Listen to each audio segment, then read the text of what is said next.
That handle was in the warm-up, you dummy. I knew it was a start out KB. He was great. Didn't he dummy the handball and circle work? Oh, mate, he was going. All right. Do you want to briefly, without mentioning exactly where, talk about how you got to Punt Road?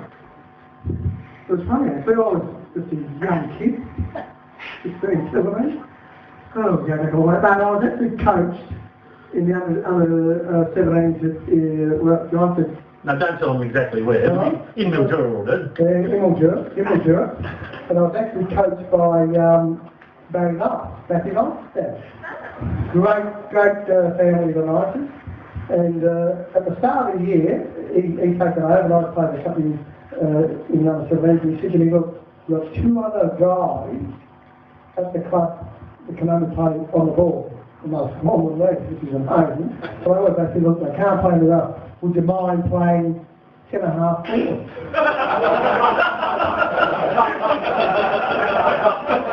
And I did.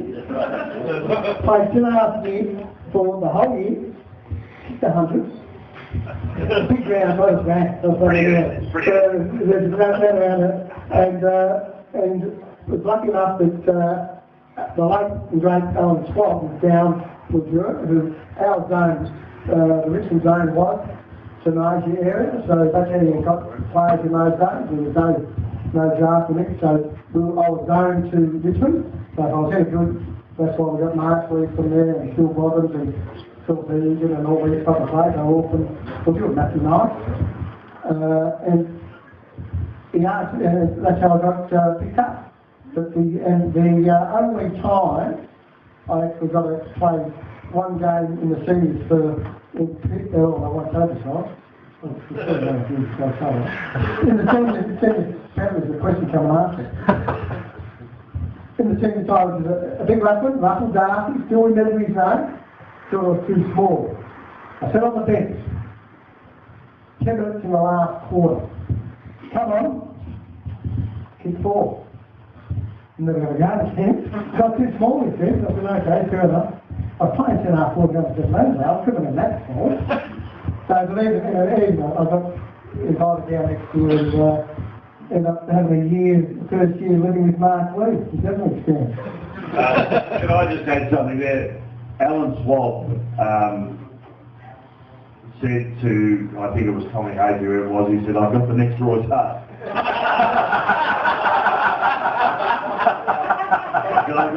I've got a centre-half forward. He's playing centre-half forward. He's the next Roy's Hart. Have a look at him. Then he said he's 5 foot nothing away, nothing, but bring it later. He's not going down anyway, which is quite so big. Or you sit up in your car. Your trivia question. Roughly how many people turned up in the 1980 grand final? Roughly. I won't ask exactly. No. 300 at least. No, I didn't all the tickets. I didn't all the tickets. I got my best mate, who was best man of the wedding, mad Collins supporter. Now all the staff was just, gimme, no, okay, I'll just pick it. So he's rolled up with all these Collingwood gear in. He sat down, he didn't know the MCG up, he sat down, and there we go, he sat there, he said, okay, I'm here, what's this one? I'm spot, behind the goals, not beyond the goals, right from the middle of the finishing spot. The same bloke had his Collingwood gear off and everything by half-time, sucked over his top, and after the game, after we'd done the lap of line, we walked into the room, we were all drinking out champagne out of, got the champagne. I said, who's drinking out of the cup? It was him. So they got in there. But he got in the room, he walked up the road with the crowd, got in there, and he was drinking out before I was drinking. He's unbelievable. And it was a bunch. That's a fantastic answer. 113,000 roundabout. A roundabout. All right, you might be 461 out. Well, there you go. But still, yeah, 113,461. Question, in all seriousness, and probably for some here that might be interested, just as mentioned a couple of times, you're a diabetic. How did that affect your career in footy, and what sorts of things did you have to do to manage yourself through that? We pitched his lolly. I played 6 years. In 83 I was the ordinary, and I lost but I was a massive weight of about 69 kilos that I weighed at. I dropped down to 60 very quickly in a couple of months. I was trained, I thought, oh, probably my heat and then I went and saw, and I had these blurred visions, I'm going, full all the time, I go, what's going on here? Went and saw the doctor over Christmas. No, I was Dr. Death, he was Dr. Richard Wright. And I said to him, look, I know what's wrong here, but I'm stuck with it. What's going on? He said, there's no one else in the family is diabetic, and the oldest brother was. I said, he was 5 years old, and so I knew he was diabetic, but I didn't jack shit about it. He did at home, and he was pretty young. So, well, I went and got tested. Now, the blood sugar levels should be between 4 and 8. I was 32. I was just about going into a coma, he said, so they left me in the hospital for 2 weeks just to find out what was going on, how I was doing it, and so forth. And so it was a fair bit of work, and I'm thinking now, how am I going to play footy? The dietitians who's in there get explaining plenty of stuff, and I was shit scared from people. But I had to give 3 or 4 days. So I'm bleeding every day. I packaged on an orange, that didn't hurt. People there, but like most things, it took me probably a year or half a year to work out what I had to do. So what I had to do to start off is I rang up my brother and said, what did you do? He said, oh, I'm this and that. And so I also play a game on Saturday. So I tried to have a massive amount of food because I get through a game on the weekend with pancakes and all this kind of stuff, having insulin. But what I made sure all the guys, all the trainers around the ground would have a lot of them, just in case we were a bit low in sugar. They'd be able to give me the lolly and I'd be burning out. Very hard to play footy, and a mouth guard, full of that. I need a lolly. Trying to come out and give me a lunch. You know, all the way around that. And then I'd say, I'm getting a bit low. And the try to say, no, left, I've got hungry, I ain't no more. That's what I was, fat bastard, so I'm sitting around there eating all the lolly. So I think that I did work better than this. So I had a young kid, Johnny Baldry, who was he was the assistant first start. He wasn't the first mate start, he was the assistant. I told him, and I said to him, look, I need you to come out to me every 4 or 5 minutes with a drink, whether I need it or not, just come out, no matter. And he was a chain smoker.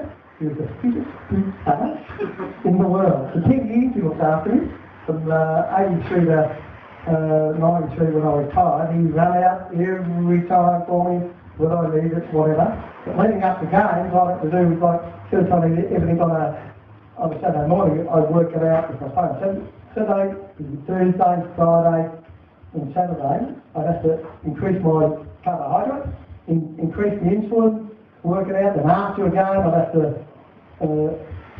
decrease the insulin, eat the same, have a couple of drinks just to make sure it was going through the system. Get ready for the training on a Monday. So and it was one of those things where, I suppose when you look at it, I played 274 games, I played about 112 from 78 to 93. Then from 93 to 83 to 92 when I retired, I actually played another 170 odd games on a couple of best and fairest.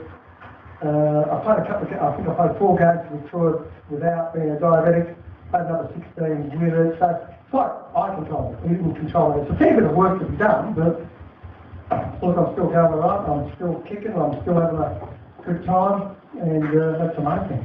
Yeah.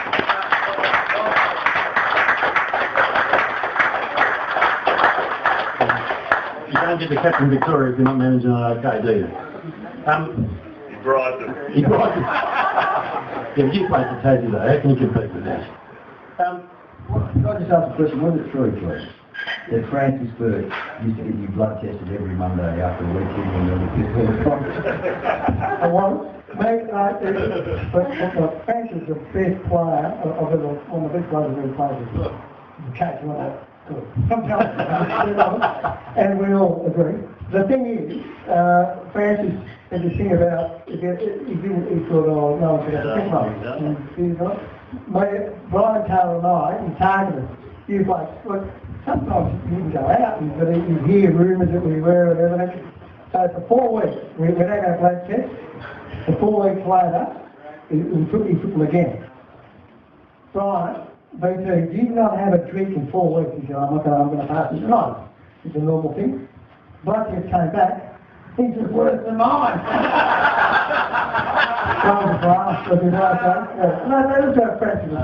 heard he was pretty tough. I did hear some stories about his fitness test on Malthouse before the 82 grand final, which... One of the things I saw was the worst fitness test I'd ever want to see, because he wouldn't have experienced that sort of physical pressure in a game, and you know, he just punched and shit, I don't really pain, you talk about punching. I finally popped out, and you're right, Barney, it was just, and it was probably not the best thing for us as a group, you know. We watched it. But it was also, I heard from, because I know a couple of Carlton blokes, like Jimmy Buckley and Wayne Johnson. As soon as they all found out that Malthouse was out, they went up in matches. They heard that he was out, and they all said, he was a mongrel. I loved it because, well, that's right, but, it was, you know, we were both voting, and none of the players that were voting against want to come off the ball, because they never get the spell. You know, when we were Malthouse, he just told them, and I told them breakfast time. I said, well, that's why I had a chance. I'll go back to him, I'll go. That's what the opposition players used to say. So it's one of those blokes that was sort of a hard nut and so forth. Yep, a couple of quick ones, and then we better get on with... we've got some jumpers here, commemorative jumpers of 1980. Show the whole team on the front. The guys are going to sign them. Have a quick auction all 3 of them off. We've got one each. But before we do that, a couple of quick questions. You can answer amongst yourselves. First is, have you guys, any of the 3 of you, either seen Haley's Comet or Kevin Bartlett handball when not under pressure?